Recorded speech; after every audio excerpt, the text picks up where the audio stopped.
तर जय शिवराय मित्रांनो, स्वागत आहे आपल्या अजून एका नवीन छोट्याशा व्लॉग मध्ये. तर मी आज चाललो होतो केसनरला, कारण मला आणायची होती एसी. एवढी ऊन पडते की सांगायलाच नको. त्यामुळे ऋषीला त्याच्या घरून उचललं आणि डायरेक्ट केसनरला जायला निघालो.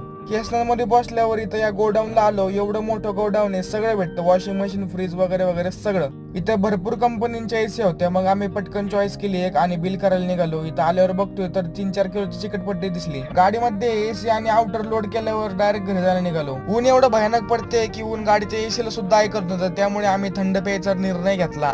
मग ऋषीला घरी सोडून खडबडीत रस्त्याने घरी गेलो आणि घरी आल्यावर बघतोय तर तेजस भाऊ त्याची पिकअप घेऊन मला भेटायला आला होता. तेजस भाऊ सोबत गप्पा मारत होते की तेवढ्यात एसी वाले काका आले आणि त्यांनी एसी बसवायला चालू केली आणि दादांनी भिंतीमध्ये होल वगैरे मारून एसी एकदम टकाटक बसून दिली. त्यानंतर मी आलेलो कोरेगावात, कारण एसीची पिन बोर्डामध्ये बसत नव्हती. त्यामुळे मी त्यासाठी वायर घ्यायला आलतो आणि संध्याकाळी खूप दिवसानंतर सगळे एकत्र आलो. ती म्हणजे तेजस, सूरज, शुभम, मोमड्या